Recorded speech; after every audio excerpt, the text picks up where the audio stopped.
আসসালামু আলাইকুম। আমি একটা বাটির মধ্যে দেখেন ছোলা বুট মাখায় নিছি। এটা পেঁয়াজ, কাঁচামরিচ, শসা, টমেটো, ধনিয়া পাতা যেমনি যেমনি মাখায় বাটিতে নিয়ে নিছি। এখন আমি এটা খাইতে থাকি। কেমনে রান্না করলাম আপনারা রেসিপি দেখতে থাকেন, অবশ্যই বানায় খাবেন কিন্তু।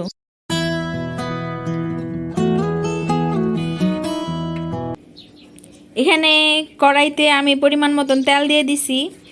তেল বেশি দেই নাই, অল্প দিছি, কারণ এগুলা রান্না অত বেশি তেল দেওয়ার কোনো দরকার নাই।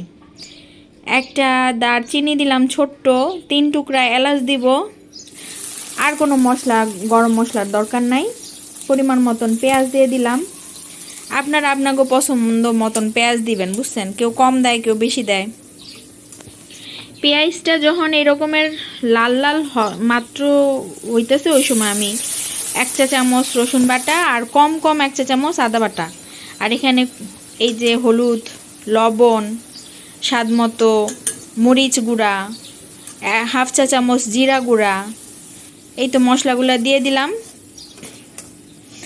এখন মশলাটারে একটু কষানো হইলে এর মধ্যে আমি সেই বুটগুলা দিয়ে দিব। বুটগুলা আমি সারা রাত ভিজায় রাইখা প্রেসার কুকারে 4-5টা আলু সহ সেদ্ধ করে নিছি। সুন্দর মতন সেদ্ধ করে নেবেন, তাইলে খাইতে সময় খুব মজা লাগবো। আলুগুলা যেহেতু বুটের সাথে সেদ্ধ করছি, এই কারণে একটু ওরকম কালচা কালচা হয়েছে। যাই হোক, কিছু সমস্যা নাই। ভালো মতন মশলার সাথে এইভাবে ভাজা ভাজা কইরা কষানো হইলে তারপরে দিয়া দিমু পানি। অতিরিক্ত পানি দেওয়ার কোনো দরকার নাই, কারণ এটা আপনারা এখন আর রান্না করার কিছু নাই। আপনারা এখন আর এটা রান্না করবেন না। এখন জাস্ট মশলাগুলা এই খাবারটার ভিতরে ছোলার আলুর সাথে ঢুকতে পারলেই হইল। সেদ্ধ হওয়ার তো কিছু নাই। সুন্দর মতন পানিটা মিশায় দেওয়ার পরে এখন ডাইক্কা দিমু পানিটা শুকানো পর্যন্ত। আবার কুদায় জাল বাড়ায় দিয়ে হুগাইলেন না, এটারে মিডিয়াম টু হাই ফ্লেমে দিয়া তারপরে শুকায় ফেলবেন।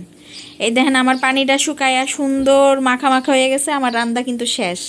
আমি চুলাটা বন্ধ করে দিছি। এই দুয়াস্তটা আমি কানা হয়ে যেতেছি। কামনে গো কী দেখামো কন? দেখছেন, কিছুই বোঝা যায়? কিছুই বোঝা যায় না। যাই হোক, কিছু করার নাই। ধোয়া তো আর কথা শুনে না। দেখেন আমার বুটের ফাইনাল লুক কি সুন্দর লাগতেছে না? খাইতে কিন্তু ভীষণ মজা। খালি বানাইবেন আর খাইবেন।